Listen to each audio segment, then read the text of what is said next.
오늘은 요한계시록 말씀을 몇 구절 살펴보도록 하겠습니다.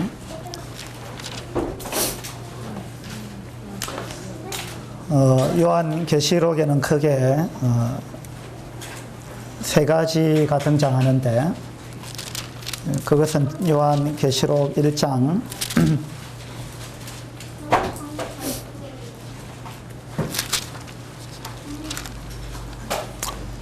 19절에 나와 있습니다. 1장 19절을 한번 보도록 하죠. 요한계시록은 성경의 맨 마지막 책입니다. 맨 마지막 책. 요한계시록 1장 19절입니다. 그러므로 내가 본 것과 지금 있는 일과 장차 될 일을 기록하라. 하나님께서 사도 요한에게 이 세 가지를 보여주시고 이것을 기록하라고 말씀하셨습니다.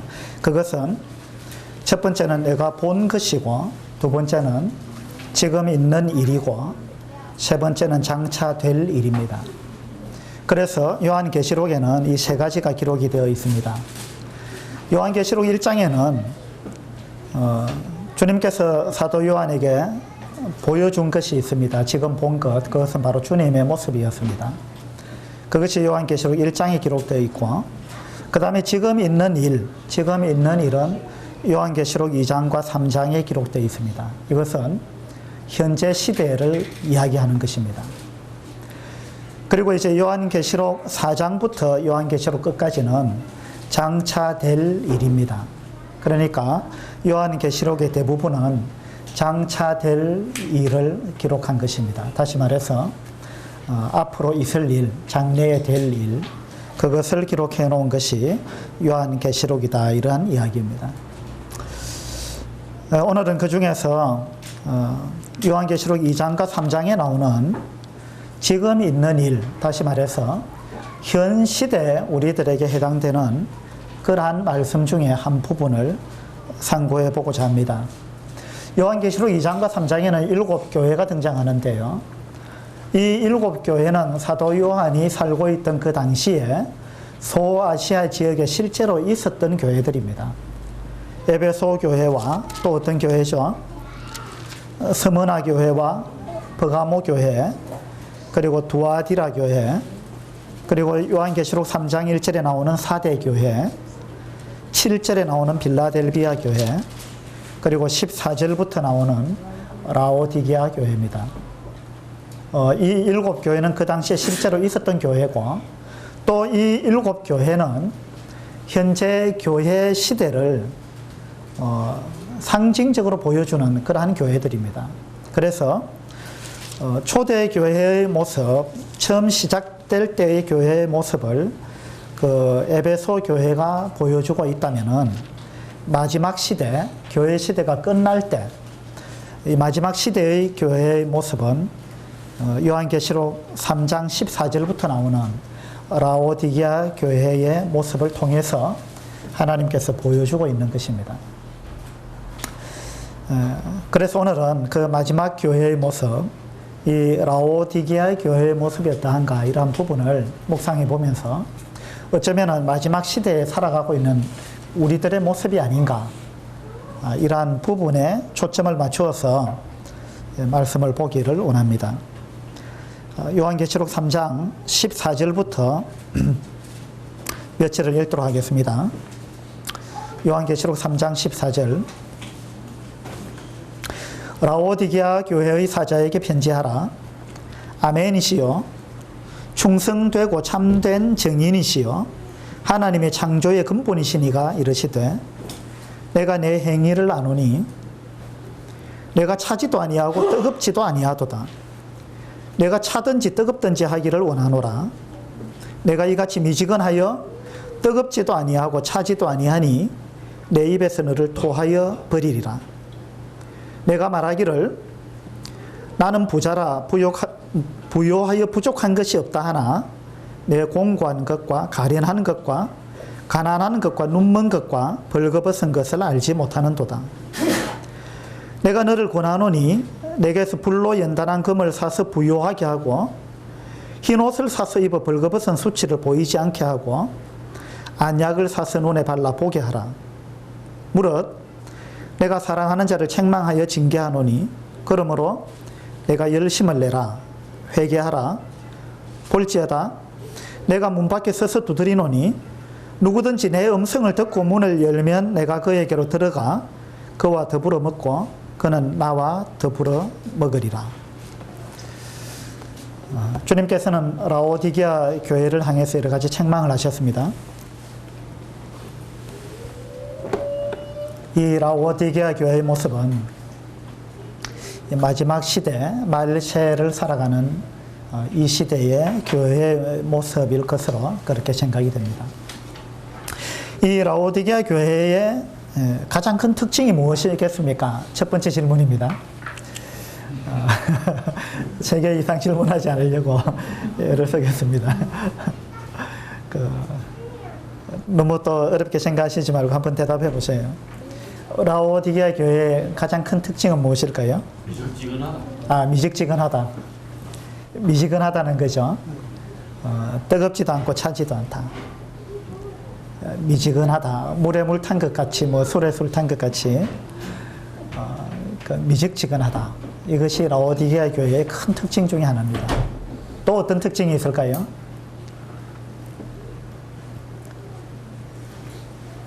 우리가 읽었던 말씀 중에서 한번 찾아보세요. 미지근하다는 특징과 또 하나는 어떤 특징이 있을까요? 부자다. 라오디게아 교회는 부자 교회다.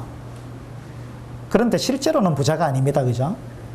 겉으로 보기에는 굉장히 큰 부자인데, 사람이 볼 때는 부자인데 주님이 볼 때는 가련하고 가난하고 벌거벗었다. 이것이 마지막 교회의 모습입니다.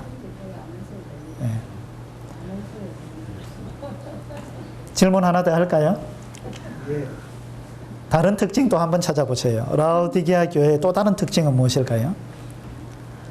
첫 번째는 미적지근하다 그랬습니다. 두 번째는 부자인 것 같은데 실제로는 가난하다. 세 번째는 제가 원하는 대답이 안 나왔습니다.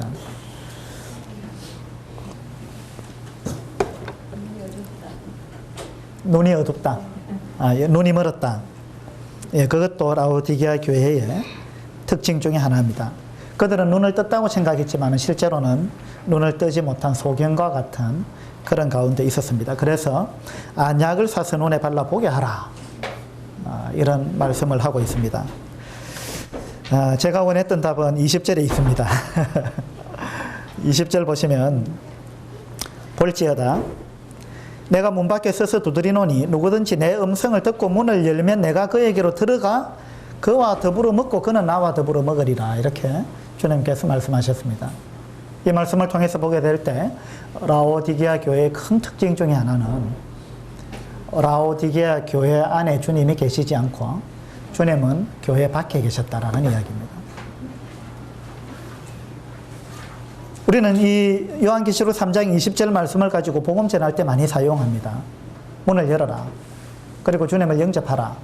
그렇게 이야기하는데 물론 그렇게 우리가 적용할 수 있겠습니다만은 그러나 요한계시록 3장 20절의 이 말씀은 1차적으로 구도자들을 향해서 하는 말씀이 아닙니다. 이 말씀은 라오디게아 교회를 향해서 한 말씀입니다. 라오디게아 교회 성도들을 향해서 다시 말해서 주님을 이미 영접한 성도들을 향해서 한 말씀입니다. 주님을 영접했다라는 말은 주님을 나의 삶 가운데 내가 모셔드렸다, 영접했다. 나의 주인으로 내가 예수 그리스도를 나의 주인으로 영접했다라는 이야기입니다. 그리스도인이라는 말은 그리스도를 나의 주인으로 영접한 사람이라는 이야기입니다. 그것이 그리스도인입니다. 그래서 이 라오디게아 교회는 마땅히 주님이 주인으로 계셔야 했는데도 불구하고 실제로는 주님은 그 교회 안에 계시지 아니하고 그 교회 바깥에 계셨습니다. 그건 무슨 말이냐면은 주님이 주인으로 계시지 아니했다는 이야기입니다. 그러면 누가 주인이었을까요? 라오디게아 교회에는 누가 주인이었을까요? 자기 자신이 주인이었다 이겁니다. 이것이 마지막 시대의 교회의 두드러진 특징입니다. 지금 우리들이 그렇지 않은지 우리는 이 말씀을 통해서 우리 교회를 돌아봐야 되고 또 우리 각자를 돌아봐야 되는 것입니다. 여러분은 그리스도인이 맞습니까? 그리스도인이 맞느냐 이 말은 여러분이 구원받았느냐라는 말도 될 수 있고 또 다르게 표현하자면은 여러분은 예수 그리스도를 주인으로 영접했느냐라는 이야기입니다. 지난번에도 제가 말씀을 드렸습니다마는 예수 그리스도를 구원자로만 영접을 했느냐 아니면 주인으로 영접했느냐라는 그러한 이야기입니다. 이 라오디게아 교회는 예수 그리스도를 구원자로는 영접을 했겠습니다마는 그러나 실제로 그들의 삶 가운데 예수 그리스도가 그들의 실제적인 주인은 되지 못했다는 이야기입니다. 요즘 수많은 교회가 그러하다는 겁니다. 그리고 수많은 자칭 그리스도인이라 하는 사람들의 삶을 들여다보게 될 때 그들의 삶 가운데 그 자신 가운데 주님이 주인이 되어 있는 것이 아니고 자기 자신이 주인이 되어서 살아가는 그런 모습들을 우리는 너무 많이 볼 수 있는 것입니다. 라오디게아라는 단어의 뜻은요, 사람들의 권리라는 뜻입니다. 사람들의 권리. 다른 말로 하면 뭐가 될까요? 사람들의 권리, 한자로 하면은 인권입니다. 인권. 맞죠? 그러니까 이 인권이라는 단어는 요즘 굉장히 그 사람들이 좋아하는 단어입니다. 한밤중에도 술 취한 사람들이 경찰서 문을 박차고 들어가 가지고는 경찰의 멱살을 잡고 흔들면서 막 경찰한테 소리를 칩니다. 경찰이 왜 이러느냐 하고 뭐라고 하면은 당신이 나의 인권을 무시했다 이렇게 되는 겁니다. 그래서 하도 요즘은 인권을 주장하기 때문에 경찰들도 골치가 아픕니다. 뿐만 아니고 학교 교사들도 마찬가지입니다. 학생들이 학생의 인권을 너무 주장하기 때문에 교사의 인권은 어디 갔는지 교사의 인권은 의미가 없고 학생의 인권만 살아있는 이러한 시대에 우리들이 살고 있습니다. 물론 공산국가라든지 뭐 북한이라든지 뭐 이런 어떤 독재국가에서 통치자가 그 백성들의 인권을 짓밟는 이러한 것은 대단히 잘못된 것입니다. 인권을 존중하는 것은 마땅한 것입니다. 그렇지만 그것이 지나쳐가지고 모든 것이 인간 중심으로 흘러가는 것, 이것을 하나님은 원하지 않는 것입니다. 인권의 반대말은요, 신권입니다. 그렇게 생각해 보셨습니까? 인본주의라는 말은 인간이 근본이다 이런 이야기입니다. 인간이 근본이다. 인간이 최고다. 모든 중심에 인간이 있다라는 이야기입니다. 그것이 인본주의입니다. 그러면 우리 그리스도인의 삶은 인본주의적으로 살아야 되느냐? 절대로 그렇게 하면 안 됩니다. 우리 그리스도인의 삶은 신본주의적으로 살아야 됩니다. 다시 말해서 인간이 근본이 아니고 하나님이 근본입니다. 하나님이 중심이에요. 인본주의적인 삶을 사는 사람은 구원받지 못한 사람의 특징입니다. 우리도 주님을 영접하기 전에, 구원받기 전에는요, 내가 주인이다, 내가 최고다, 내 인생은 내 것이다, 그리고 나는 내 마음대로 살 권리가 있다, 이렇게 생각하면서 살았던 사람들입니다. 그러나 우리가 주님을 영접한 그 순간부터는 주님, 이제 보니까 내 삶이 내 것이 아니군요. 내가 나의 주인이 아니군요. 나의 주인은 바로 주님이시군요. 주님께서 나를 만드셨기 때문에 주님이 나의 주인이 맞습니다.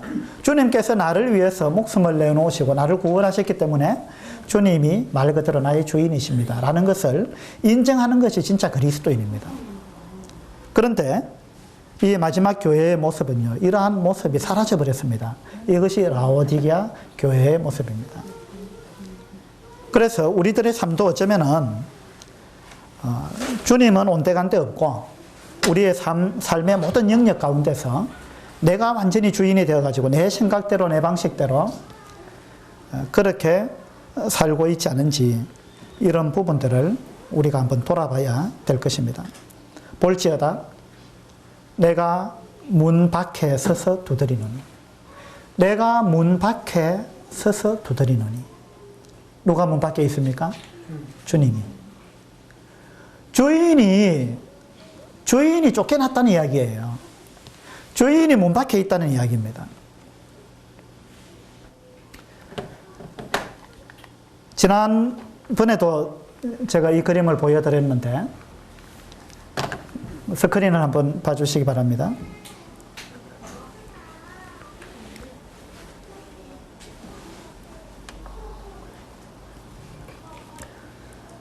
세 가지 그림을 지난번에 보여드렸습니다. 동그라미 안에 뭐가 있었죠? 예, 동그라미 안에 의자가 있었는데 그 의자의 첫 번째 그림은 나가 앉아 있습니다. 내가 앉아 있다 이 말입니다. 주님은 어디 계십니까? 주님은 이 동그라미 밖에 계시는 것입니다. 이것은요, 주님을 영접하지 아니한 사람의 모습입니다. 구원받지 못한 사람의 모습입니다. 주님과는 전혀 상관없이 내가 주인이 되어서 살아가고 있는 그러한 모습이고, 주님은 내 삶에 전혀 관여하지 않는 것입니다. 주님은 나의 바깥에 있는 사람입니다. 두 번째 그림은 주님이 이 원 안에 들어오셨습니다. 이 두 번째 그림은 주님을 영접한 사람입니다. 그렇지만 여전히 이 한가운데 의자에는 주님이 앉아 계신 것이 아니고 내가 앉아 있는 것입니다. 그리고 세 번째 그림은 무엇일까요? 예, 두 번째 그림과 차이점은 주님이 여전히 동그라미 안에 들어와 계시는데 중요한 것은 주님이 의자의 한가운데에 앉아 계시고 내가 의자에서 내려와 있다는 것입니다. 첫 번째 그림은 주님을 영접하지 아니한 사람의 모습이고, 두 번째와 세 번째 그림은 주님을 영접하고 거듭난 사람의 모습인데, 여러분은 이 세 가지 그림 중에서 어떤 그림이 여러분 자신을 묘사하고 있다고 생각이 되십니까?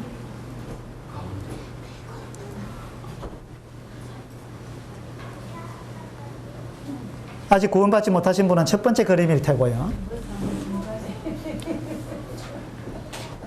구원은 받았지만은 아직도 나는 내 방식대로 산다 그러면은 여러분은 두 번째 그림에 해당할 것이고, 나는 구원받고 내 삶의 모든 영역에서 내가 주인이 아니고 예수 그리스도가 나의 주인이라는 것을 나는 인정하고 있다, 그런 사람은 이 세 번째 그림에 해당할 것입니다.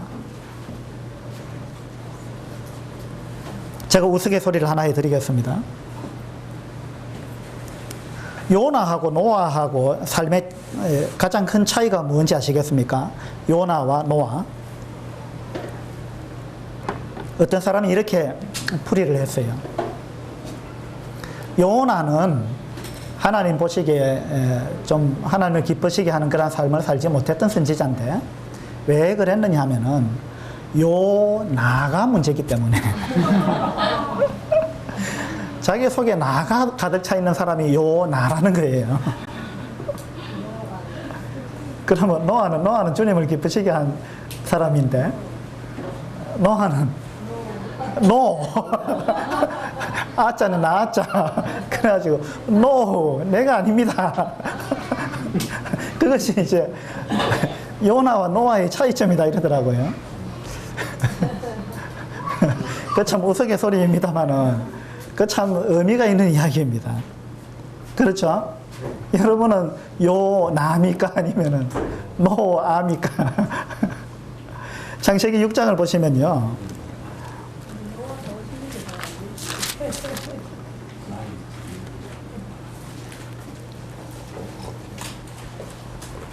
창세기 6장 1절입니다. 사람이 땅 위에 번성하기 시작할 때 그들에게서 딸들이 나니 하나님의 아들들이 사람의 딸들의 아름다움을 보고 자기들이 좋아하는 모든 여자를 아내로 삼는지라. 이것이 노아 시대의 사람들의 모습입니다. 노아 시대의 사람들의 특징은 뭐냐 하면은 자기들이 좋아하는 대로 살았다라는 이야기입니다. 그렇죠? 자기들이 좋아하는 모든 여자를 아내로 삼았다. 자기 좋은 대로 살겠다 이 말입니다. 5절에 보시면 여호와께서 사람의 죄악이 세상에 가득함과 그의 마음으로 생각하는 모든 계획이 항상 악할 뿐임을 보시고 땅 위에 사람 지으셨음을 한탄하사 마음에 근심하시고 이랬습니다. 노아 시대의 특징은요, 죄악이 세상에 가득했다라는 것입니다. 죄악이 세상에 가득했다라는 말은 하나님의 뜻과는 상관없이 인간들이 전부 자기 생각대로 살았다라는 이야기입니다. 자기 생각대로. 지난번에 말씀드렸죠. 근본적인 죄가 뭐냐? 사람한테 어떤 사람에게 해악을 끼치는 것도 죄지만은 근본적인, 성경에서 이야기하는 그런 근본적인 죄는 하나님이 나의 주인인 것을 거부하고 내가 주인이 되겠다 하는 것이, 그것이 근본적인 죄라 그랬습니다. 그래서 하나님의 뜻대로 살지 아니하고 내 마음대로 내 생각대로 그렇게 살아가는 것이, 그것이 죄입니다. 내 생각대로 내 좋은대로 그렇게 살다 보니까 모든 죄가 거기서부터 출발하는 것입니다. 노아 시대 사람들이 그러했습니다. 그런데 노아는 어떠했습니까? 노아는 어떻게 했죠? 9절에 보시면 이것이 노아의 족본이라. 노아는 의인이요 당대의 완전한 자라. 그는 하나님과 동행하였으며, 이렇게 나옵니다. 노아는 이 당시 사람들과 달랐다는 것입니다. 뭐가 달랐어요? 노아는 하나님과 동행했다는 것입니다. 하나님과 동행했다 이 말은 하나님의 뜻과 함께했다. 하나님의 뜻대로 행했다는 이야기입니다. 자기 생각대로 살지 아니하고 하나님의 뜻을 쫓아서 살았다라는 이야기입니다. 그리고 22절에 보시면 노아가 그와 같이 하여 하나님이 자기에게 명하신 대로 다 준행하였더라 그랬습니다. 노아는 하나님이 명하신 대로 준행했다, 순종했다.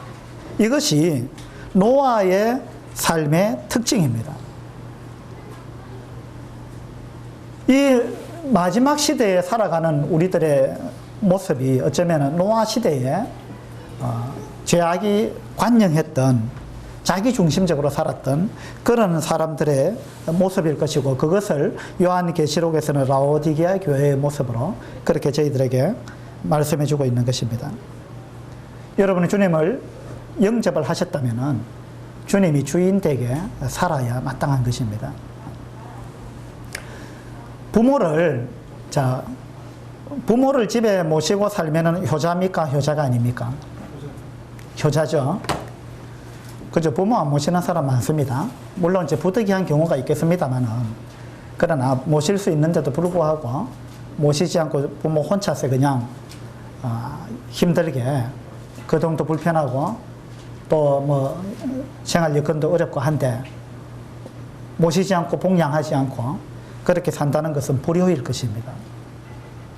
그런데 부모를 집에 모셨다고 해서 다 효자냐? 그것도 아닙니다. 자, 예를 들어 보겠습니다. 부모를 집에 모시고 사는데, 부모를 자기 집에 모시고 살기는 하는데 그냥 집에 한쪽 구석에 방치해 놓고 부모를 부모 대접을 하지 않습니다. 그러면 효자일까요? 아닐까요?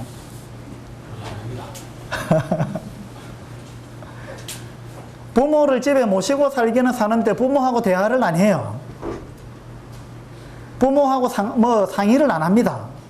뭘 여쭤보지를 않는 거예요. 그리고 모든 걸 내 마음대로 하는 겁니다. 부모님한테 뭘 여쭤보지 않고 의논하지 않고 전부 그냥 내 생각대로 하는 겁니다. 부모를 모시고 살긴 살아요. 그러면 효자일까요? 아닐까요? 아니잖아요. 그건 효자가 아닌 것입니다.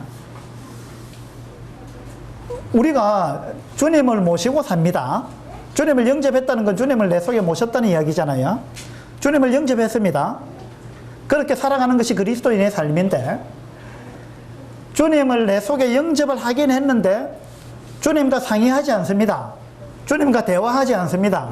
주님한테 뭔가를 여쭈어보지 않아요. 그리고 내 마음대로 합니다. 내 생각대로 합니다. 그러면은 우리가 주님 앞에서 효자로 사는 겁니까? 불효자로 사는 겁니까? 이건 불효자로 사는 거예요. 라오디게 교회가 그렇게 했다는 것입니다. 지난번에 죄의 본질은 하나님이 주인 된 것을 거부하고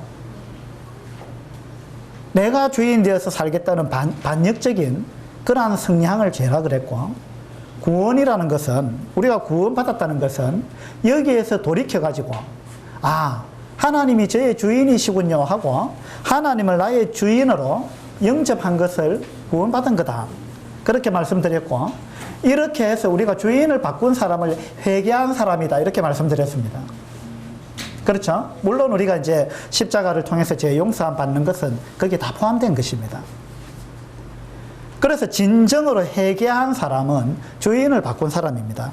주인을 바꾼 사람을 우리는 회개한 사람이다, 그렇게 이야기합니다. 마태복음 6장에 보면 한 사람이 두 주인을 섬기지 못할 것이니 혹 이를 미워하고 저를 사랑하거나 혹 이를 중히 여기고 저를 경히 여김이라. 너희가 하나님과 재물을 겸하여 섬기지 못하느니라, 이렇게 나와 있습니다. 마태복음 6장에서는 너희가 두 주인을 섬길 수 없다 그랬습니다. 자, 우리가 예수 그리스도를 주님이라고 부릅니다. 그러면은 주님은 내 삶에 있어서 주인은 한 분밖에 없어야 된다라는 이야기입니다. 내 삶에 있어서 주인은 한 분이에요. 마태복음 6장에서 그 이야기죠. 두 주인을 섬길 수 없다. 두 주인을 섬길 수 없다. 그러면서 한 주인은 하나님이라 그랬고 한 주인은 누구라 그랬어요? 마태복음 6장에서 한 주인은 재물이라 그랬습니다. 하나님과 재물을 겸하여 섬길 수 없다 그랬습니다.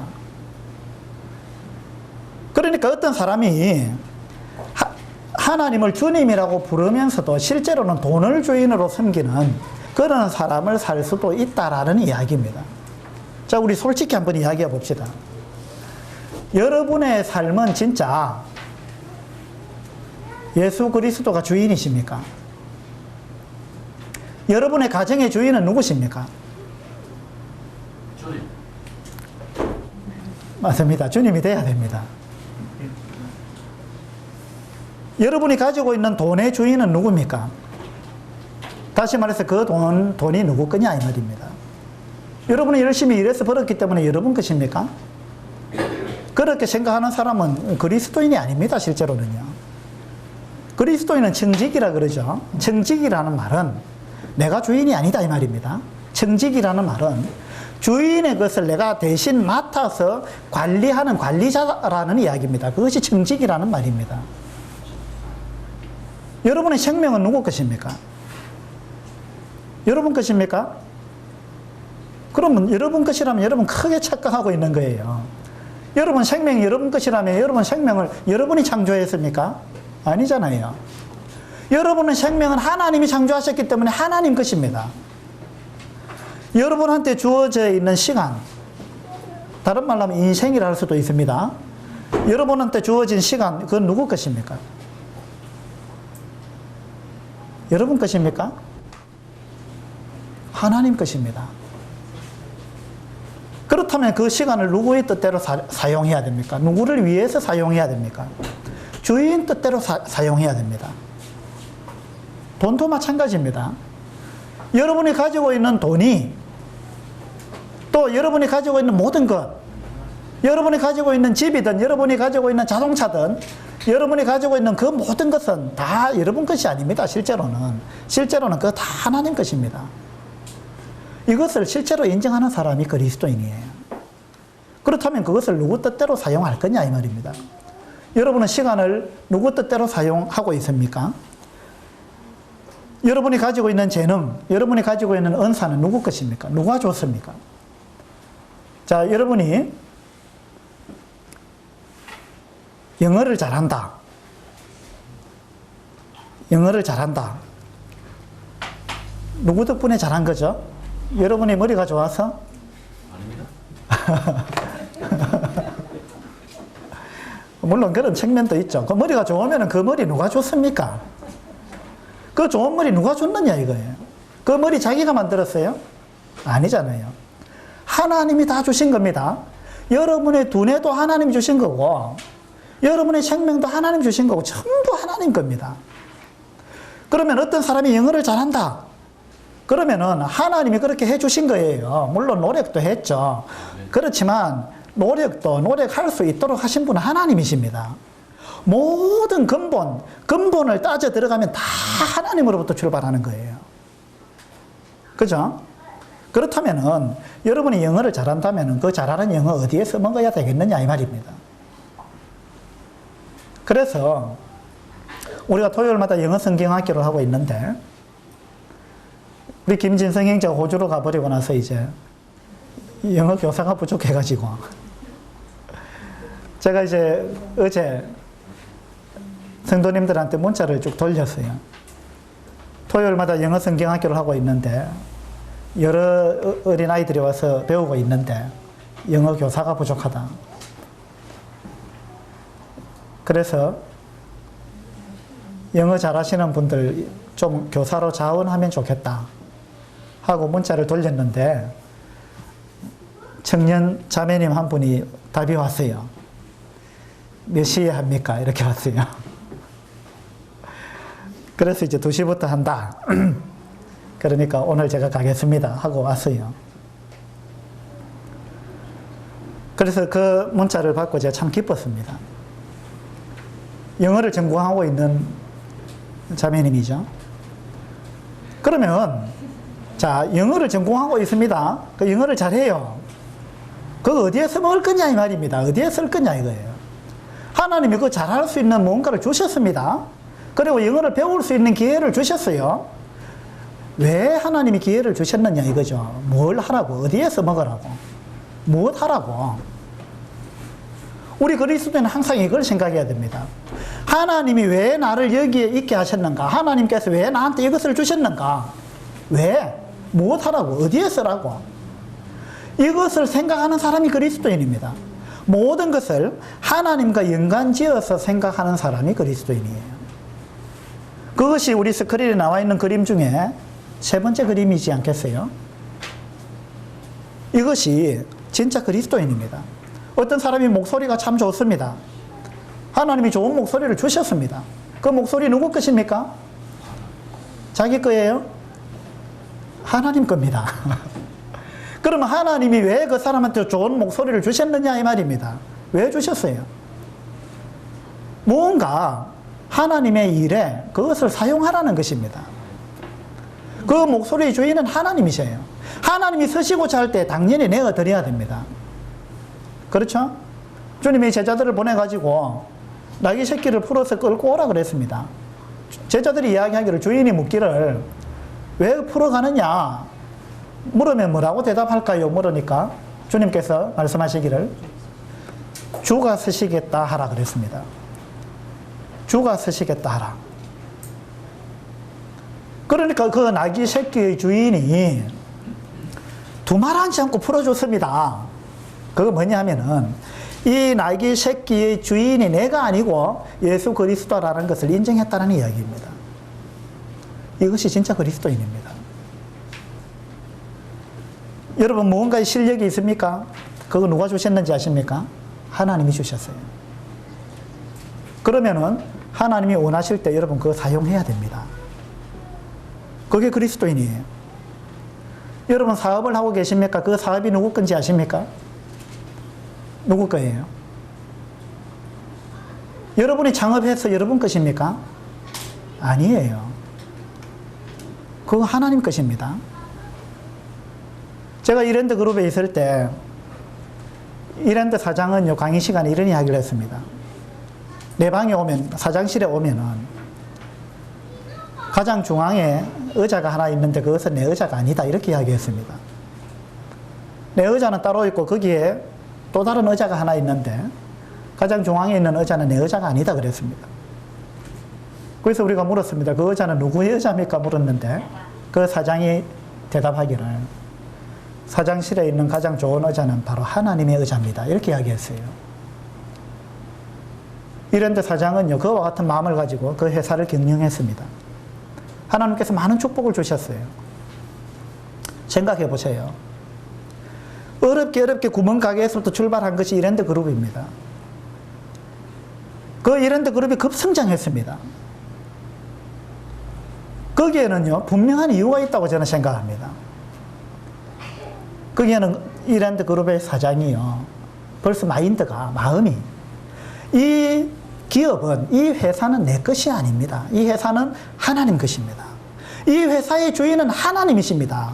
이것을 처음부터 인정하고 시작했다는 겁니다. 그래서 이런데 그러면 주일마다 문을 닫잖아요. 왜? 주일, 말 그대로 주일이니까. 여러분, 주일이 주일입니까? 휴일입니까? 한번 생각해 보세요. 주일을 휴일이라고 생각하는 사람은 이거는 이제 그리스도인이 아닌 사람들의 사고방식입니다. 그거는 자기 중심적인 생각이에요. 그래서 내가 쉬는 날이다. 나를 유익하게 하는 날이다. 내 마음대로 하는 날이다. 내 마음대로 그냥 쉬는 날이다. 그것이 믿지 않는 사람들의 생각이고, 우리 그리스도인의 생각은 그렇지 않습니다. 주일은 주의 날입니다. 주님의 날이에요. 그래서 주님이 주인이 되는 날이에요. 그렇다면 주일날 예배 드려야죠. 이건 너무나 당연한 것입니다. 그리고 그리스도인은 날마다 주일입니다.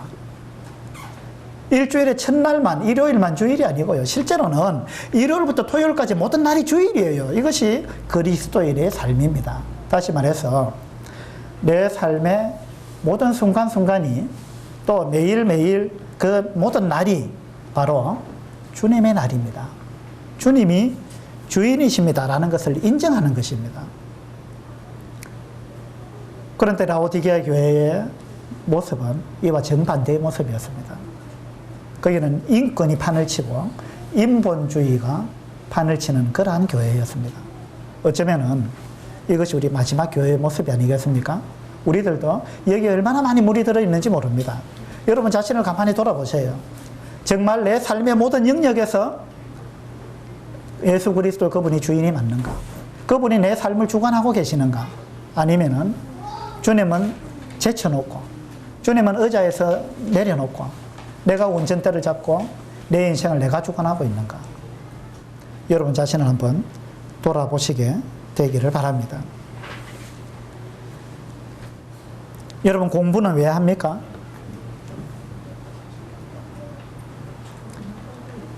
왜 하느냐라는 이 왜라는 질문을 붙여보면은요, 우리가 이 목적을 잃어버리지 않을 수가 있어요. 공부를 왜 하는 겁니까? 사업을 왜 합니까? 돈은 왜 벌어요?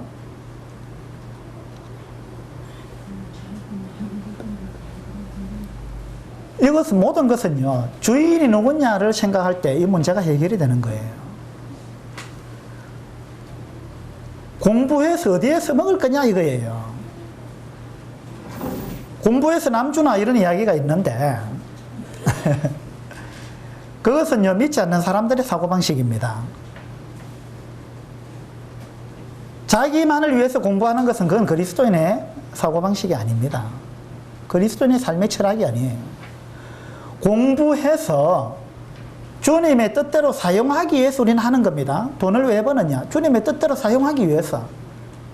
사업을 왜 하느냐? 주님의 뜻대로 뭔가 거기에 사용하기 위해서. 내가 왜 피아노를 열심히 연습하느냐? 자기를 위해서. 그건 그리스도인의 철학이 아니에요. 마땅히 구원받은 그리스도인이라면 왜 내가 피눈물 나게 피아노를 연습을 하느냐? 주님의 영광을 위해서 하는 겁니다. 주님의 일에 쓰임받기 위해서, 주님을 높여드리기 위해서, 주님의 뜻에 내가 무언가 사용되기 위해서 하는 것입니다. 그것이 그리스도인의 삶의 근본 동기입니다. 여러분 그렇게 생각하지 않으세요?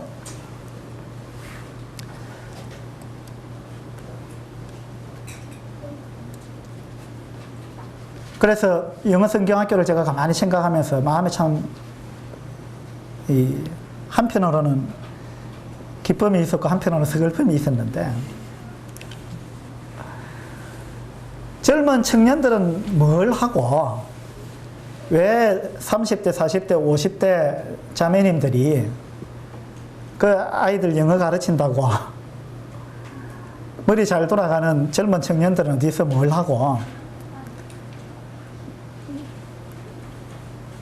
그래서 제가 문자를 그렇게 보냈어요.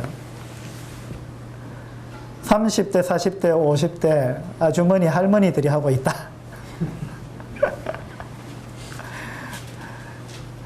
영어 잘하는 젊은 사람들은 뭘 하느냐.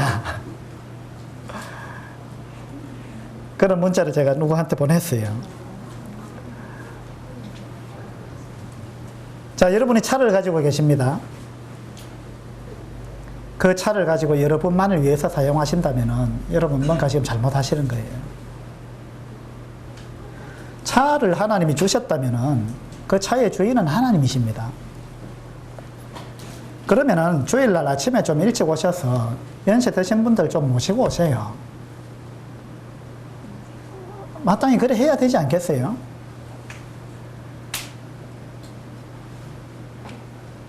그 차가 내 거라고 생각하면은 나만을 위해서 사용하는 거죠. 근데 그 차 내게 아닙니다. 여러분 이 사고방식을 바꿔야 돼요. 그거 내 거 아닙니다. 하나님 것입니다. 여러분 직장이나 직업을 선택할 때 기준이 무엇입니까? 어떤 기준을 가지고 선택하십니까? 돈 많이 주는데요? 대우 잘해주는데? 승진 잘 되는데? 대기업? 그런 것만이 기준이 되어서 그것을 그렇게 해서 직장을 선택한다면은 그것은 그리스도인의 기준이 아닌 것입니다. 그리스도인의 기준은요, 돈을 많이 주느냐 안 주느냐 그것이 아니고요. 내가 어떤 직장을 선택했을 때 주님께 영광이 되느냐, 어떤 직장을 선택했을 때 주님께 쓰임받기가 더 쉬우냐, 어떤 직장을 선택했을 때 주님 섬기기에 더 좋으냐, 그것이 그리스도인의 기준이 되어야 됩니다. 우리 주변에 많이 보잖아요. 돈 많이 준다고 큰 직장을 선택해서 갔는데 그 다음부터 소식이 없어요. 그럼 그 사람이 잘 살고 있는 겁니까? 성공한 겁니까? 좋은 직장 선택해가지고 돈은 많이 벌었는지 모르겠는데 주님과 동행하지 않는 거예요. 신앙생활 하지 않습니다. 예배드리러 안 옵니다. 그러면 그 사람이 과연 성공했느냐 이 말입니다. 그 돈 벌어서 뭐 하느냐는 거예요. 우리는 언젠가 주님 앞에 서서 우리 인생이 끝나고 나서 주님 앞에서 그리스도의 심판대에서 우리는 주님을 영접하고 나서 어떠한 삶을 살았는가에 대해서 평가를 받게 될 것입니다. 그것이 그리스도의 심판대입니다. 그때 우리는 이 모든 것에 대해서 하나님으로부터 평가를 받게 될 것입니다. 네가 뭘 하고 살았느냐? 어떻게 살았느냐? 너는 시간을 어디에 사용했느냐? 여러분 시간을 어디에 사용하고 있습니까?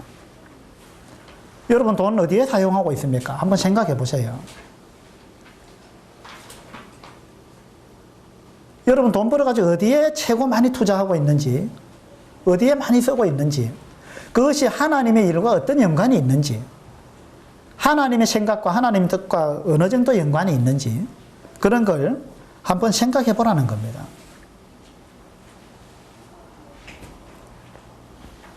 말라기서 1장에 보면요, 이제 그것을 너희 총독에게 드려보라. 그가 너를 기뻐하겠느냐? 너를 받아주겠느냐? 이런 말씀이 있습니다. 이건 구약의 마지막 시대의 모습이죠. 우리는 지금 요한계시록 3장에서 라오디게아 교회의 모습을 보면서 신약의 마지막 시대의 모습을 생각해 보고 있습니다. 구약 시대의 마지막 모습도 그러했습니다. 말라기 선지자가 살던 시대, 그 시대에도요, 하나님은 온데간데 없고 모든 것이 그 중심에 인간이 와 있었습니다. 인권이고 인본주의였습니다.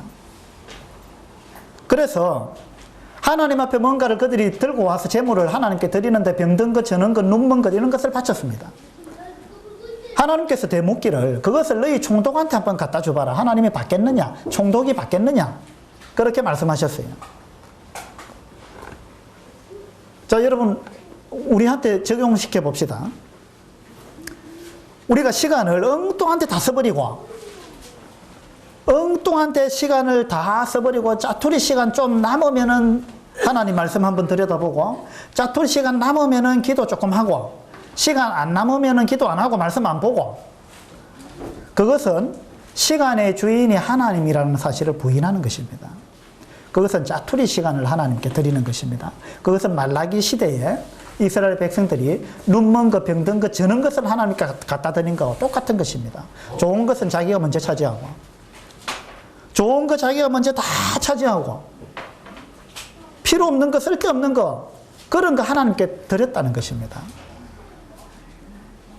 여러분은 시간을 어떻게 사용하십니까? 가장 좋은 시간을 하나님께 드리십니까?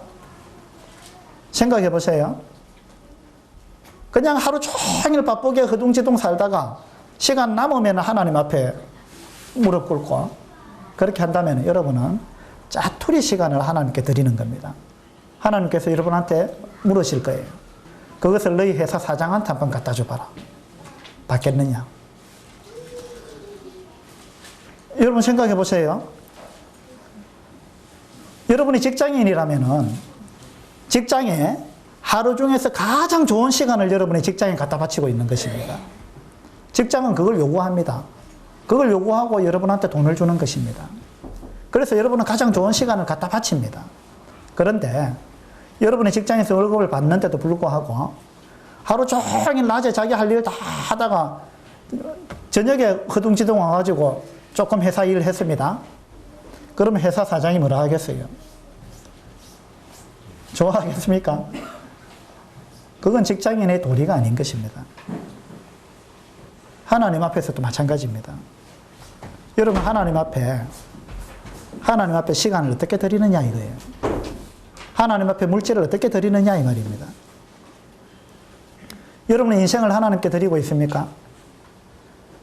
젊은 날에 혈기왕성할 때 그 모든 것을 엉뚱한 데 다 소비하고 나이 다 들어가지고 이제 직장에서 뭐 은퇴하고 할 일이 없어가지고 그때 이제 난 신앙생활 하겠다. 그때 내가 주님 좀 섬기고 뭐 교회도 헌신하고 하겠습니다.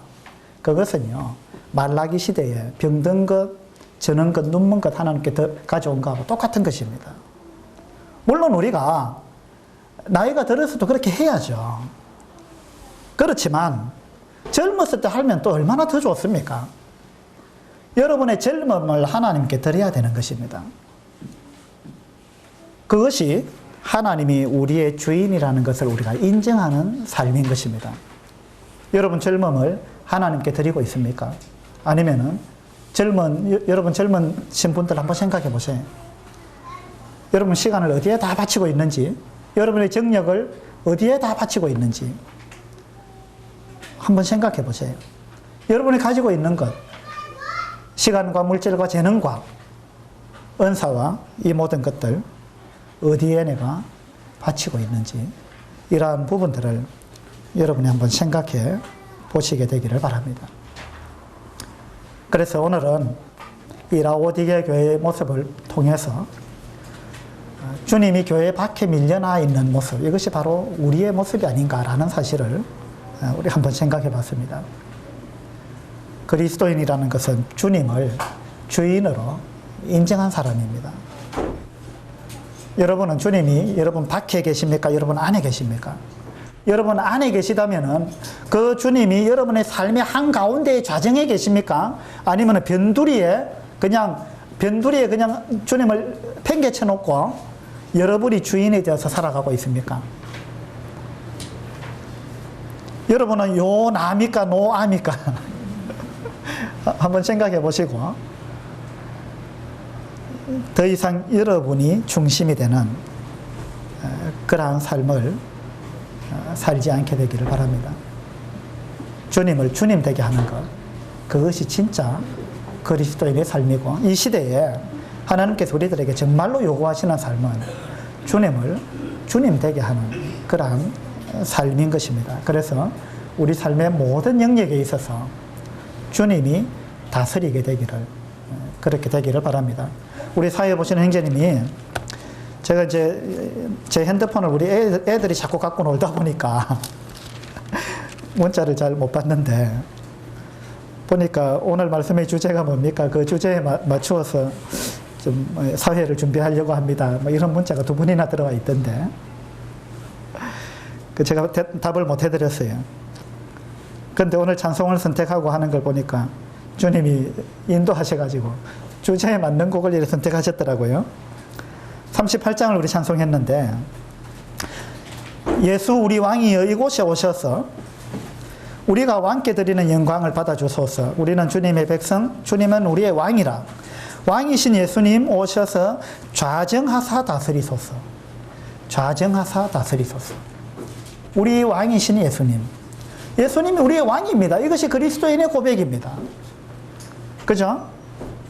여러분은 주님이 정말 여러분의 삶에 있어서 왕이십니까? 그래서 여러분의 한가운데, 마음 가운데 주님이 좌정해 계시느냐 이 말입니다. 그 가운데 주님이 앉아서 여러분의 삶을 통치하고 있느냐 이 말이에요. 주님 욕심이 많으시다고요? 그러면 내 인생에 무슨 재미가 있느냐고요? 여러분, 여러분이 주인이 되어서 살아가는 그림은 이 두 번째 그림 보세요. 이 그림에는 평안이 없습니다. 주님이 여러분의 삶의 주인이 되어서 좌정하셔가지고 여러분의 삶을 통치하게 될 때 거기에 평화가 있는 거예요. 예레미야 2장 말씀을 우리 지난번에 봤잖아요.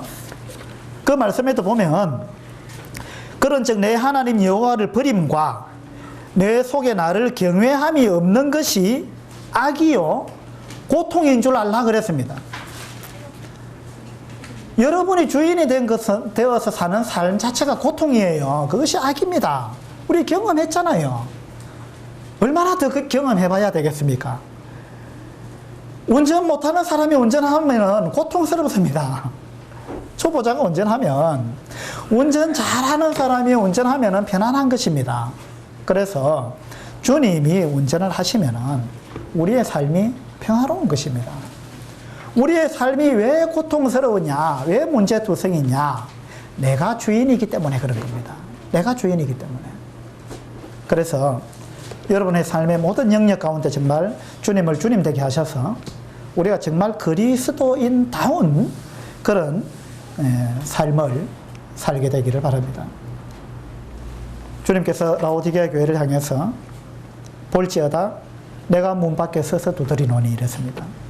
내가 문 밖에 서서 두드리노니. 오늘도 어쩌면은 주님께서 여러분의 마음의 문을 녹화하고 계시는지 모릅니다.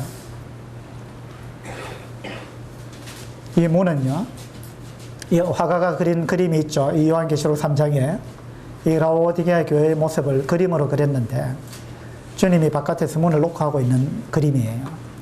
그 그림의 특징은요, 그 문의 바깥에 손잡이가 없다는 겁니다. 그래서 바깥에서 열 수 없다는 이야기예요. 안에서 열어야 돼요. 다시 말해서 내가 열어야 된다는 이야기입니다. 지금 주님이 여러분의 마음의 문을 녹화하고 계시는지 모릅니다. 여러분의 마음에 여러 문이 있을 것입니다. 여러분의 삶에도 여러 방이 있을 것이에요. 여러분의 삶에 많은 영역들이 있을 것입니다. 그 모든 영역 가운데 주님을 주인으로 모시고 있느냐 이거예요. 어떤 방에는 주님이 들어와 계시는데 어떤 방에는 문을 걸어 잠궈 놓고 거기에 내가 들어 앉아가지고 문을 열어주지 않고 주님이 녹화하고 계시는데 주님 이 방은 절대 열어드릴 수 없습니다. 이 방은 내 방입니다. 하고는 문을 열어주지 않는 그런 방이 없는지 한번 생각해 보시고 오늘부터 모든 방을 오픈합시다. 주님께 오픈해서 주님이 주인이 되어서 우리의 삶의 모든 영역을 다스리게 해드립시다. 그것이 진짜 구원받은 그리스도인의 삶인 것입니다. 기도드리겠습니다.